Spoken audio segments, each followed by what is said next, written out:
Hello, economics, and welcome to our first lesson in Unit 3. I'm going to start just by giving us a little teaser for the next couple of lessons. As I mentioned in the introduction video that hopefully you watched yesterday, Unit 3's focus is on business firms. The different types of business firms, the role entrepreneurs play in them, how businesses can be organized and structured, and then a little bit more the role that they play in markets. And then we end up with a little bit of touching on how markets can fail or how certain things can lead to market failures. But for now, I want to look specifically at businesses, and we're going to start just talking about entrepreneurs. And so to introduce the idea of entrepreneurs and different types of businesses or how businesses are organized, organizations of businesses, we're going to look at one example. We're going to be looking at several examples, but we're going to start with this example. You know who this man is. Right, this is Steve Jobs, one of the co-founders of Apple Computer Company and actually Pixar Animation Studios.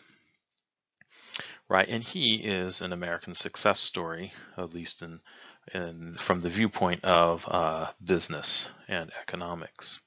His genius for organizing businesses and his willingness to take chances were a big part of the reason for his success.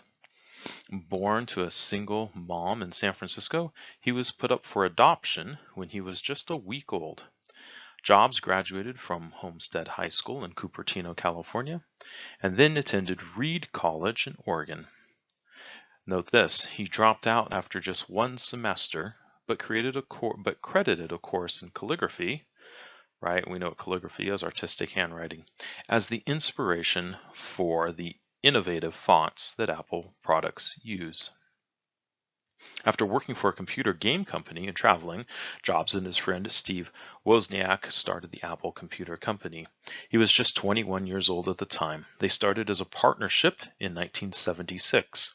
In 1980, the company changed from a partnership to a different type of business, a publicly traded company. This means that the company raised money by selling shares of stock and bringing in new owners. Steve Jobs became an instant millionaire, and the company continued to grow using the funds it raised to develop new products. The company later introduced the Mac computer, the iPod, the iPhone, and the iPad. It also introduced some products that were not a commercial success, such as the Apple Lisa computer.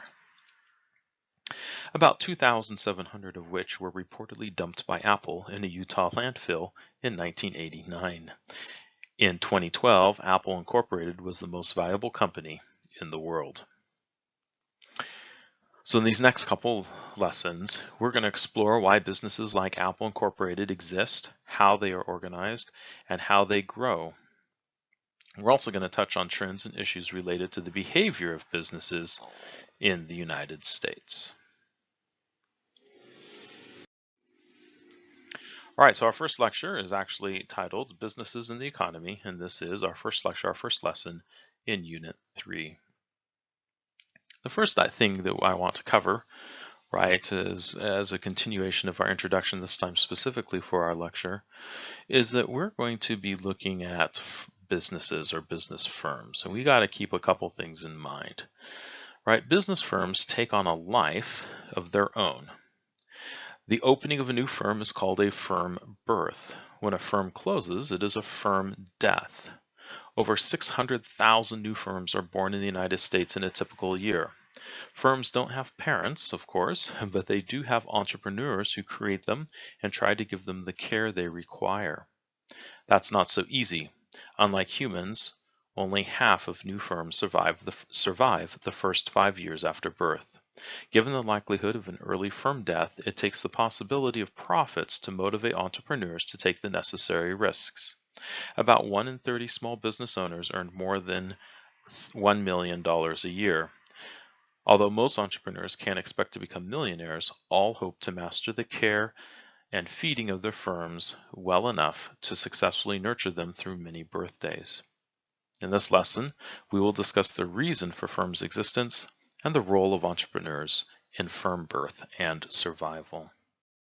So the key idea here is that the lure of profits motivates entrepreneurs to take risks and to start businesses, right? And here is our key motivator in capitalism and the study of capitalistic economy or economic system, right? It is profits. That is what everyone is chasing. And so that's our key idea. Profits motivate the entrepreneur to take those risks and start businesses. Our learning objectives for this lesson. First, at the end of this, we should be able to describe how the workings of a business firm differ from the workings of a market. Second, we should be able to explain why and how entrepreneurs start businesses. And lastly, we should be able to discuss the risks and rewards of running a business. So why are there business firms?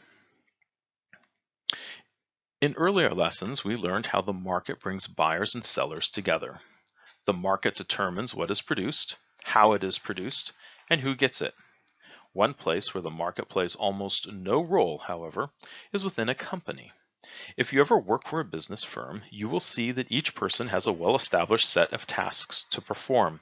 Once you accept a job at a certain wage and become an employee, you will be expected to do your job without further negotiations.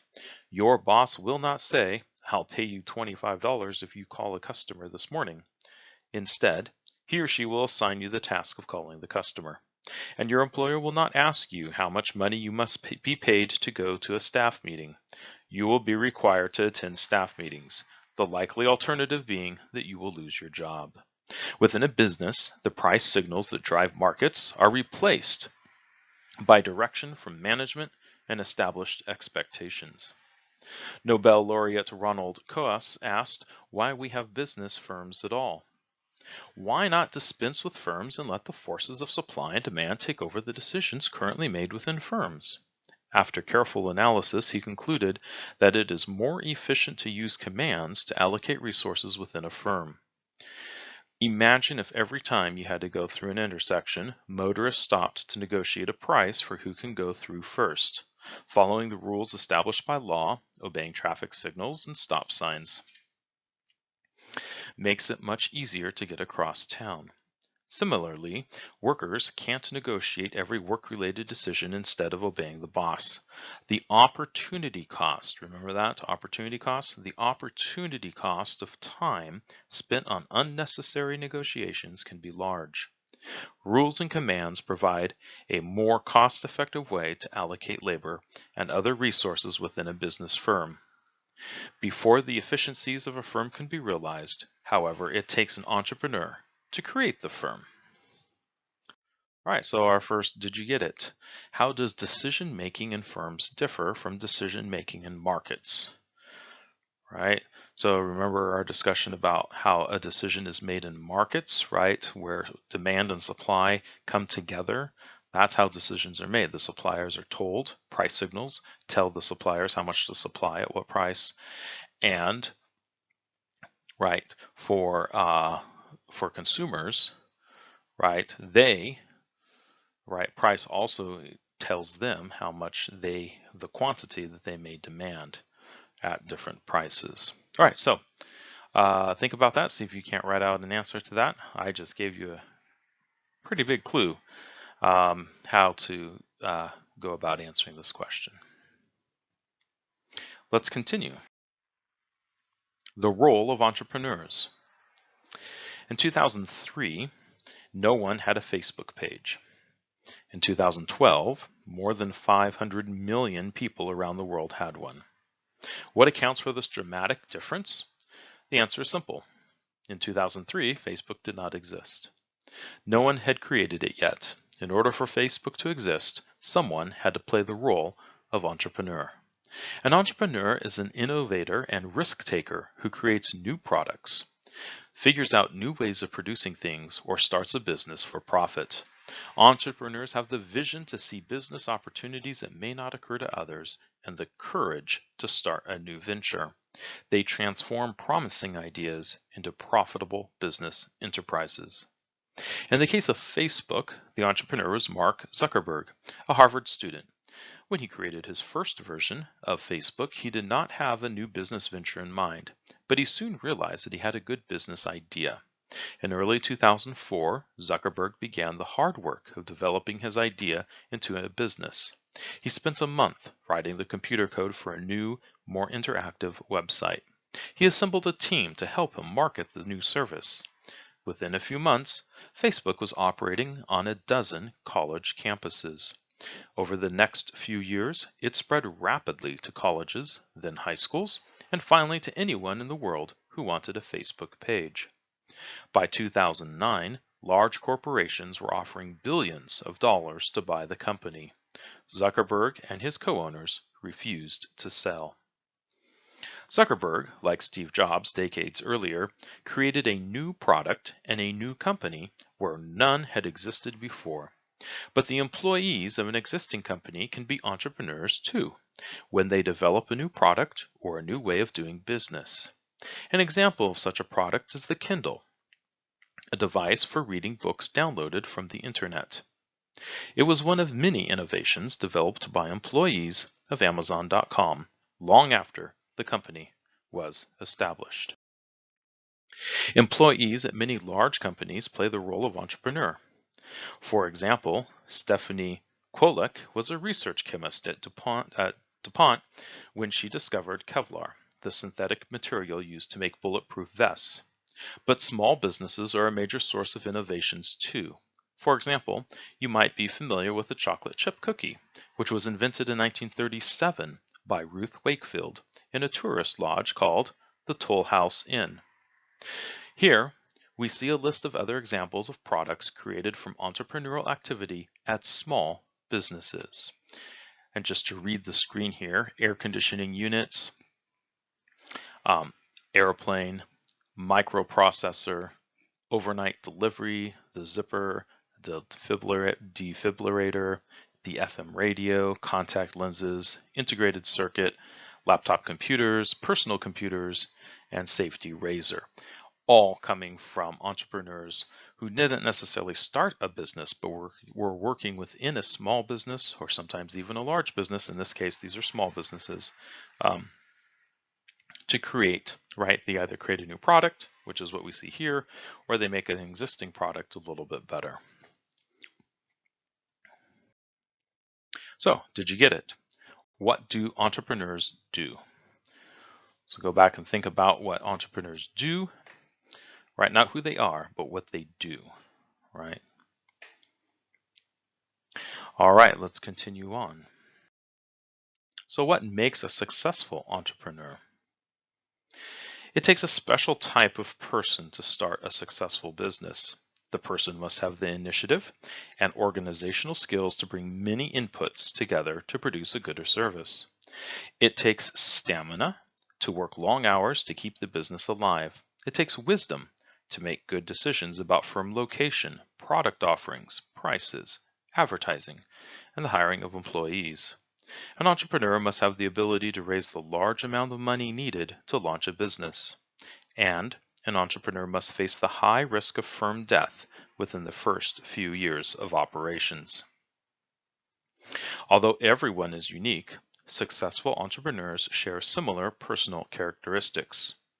An entrepreneur is typically a visionary, someone who sees a business opportunity when others may not. Innovative, meaning that they transform ideas into new products, processes, or businesses.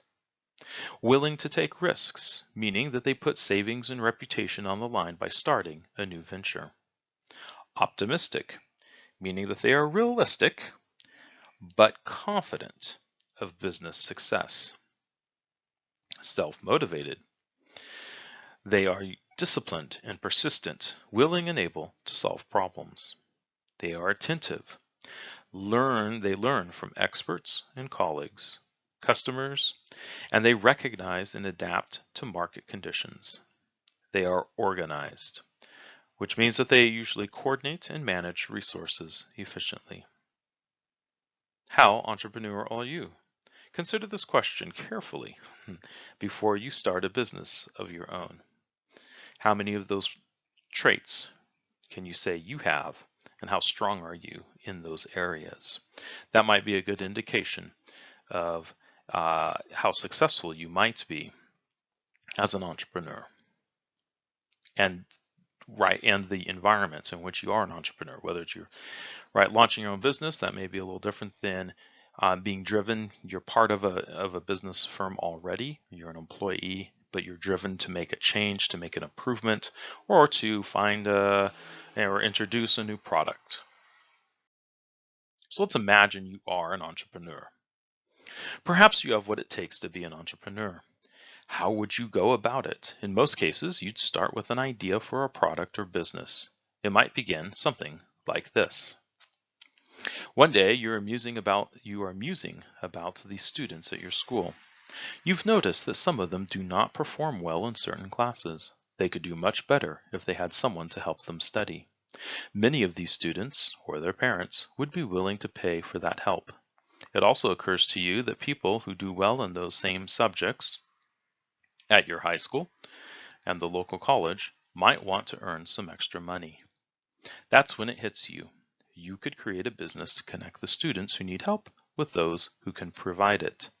The idea intrigues you, but is it realistic? Could you make money performing the service? Maybe it's worth thinking about some more. You take out a sheet of paper and write at the top, "The Tutor Shop," a possible name for your new business. Then you list some questions to answer. Question number 1. How would you earn revenue?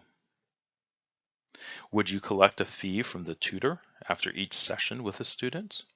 Would you charge the tutors a one-time fee when you first connect them to each student? Right? Notice those 3 questions are just variations on the same theme about how are you going to earn revenue? How are you going to bring in revenue? Number 4, how would you find and recruit good tutors? And number 5, how would you inform those who need tutors about the service? Once you begin trying to answer these questions, you are in the early stages of planning a business. You have become an entrepreneur. If you go through with your idea and build a successful business, you will be a living example of Adam Smith's invisible hand concept. Your main motive may be to earn profit for yourself. Oh, there's that profit idea again. But to earn it, you will be providing a valuable service to society. Students who need help will have an easier time connecting to the right tutor, and potential tutors will have an easier time finding work and earning income. You will make other people, as well as yourself, better off. To elaborate on the idea of the invisible hand a little bit more, Adam Smith argued that profit is the main motivator in a capitalist economy, but that profit, although it is a selfish motive at the individual level, at the larger societal level, right, the only way you're going to earn profit, Smith argues, as I hinted at above just a moment ago, is if you provide a service, a valuable service to others who want that service, right? So although you are motivated by earning profit, the only way you're going to be successful in earning that profit is providing a valuable service to others. And so this invisible hand actually guides the economy to do what's best for everyone. That is Adam Smith's basic idea about the invisible hand. So, how might you solve these problems? Right? How would you answer these questions? And of course, in each situation, right, these puzzles, these questions can be challenging and difficult, and particularly to sustain and answer them multiple times over those first 5 years when businesses face firm death, a high rate of firm death. All right, so did we get it? What are some of the questions an entrepreneur must answer when starting a new business? Please note that the questions I listed on the previous slide were specific to this hypothetical tutor shop, but you get the idea of the type of questions that are being asked. So I am asking you to think about the type of questions being asked. And in this case, for this Did You Get It, rewriting them in such a way as to be more generic for any potential business that an entrepreneur is considering. All right, that is our first lecture, Unit 3, Lesson 1.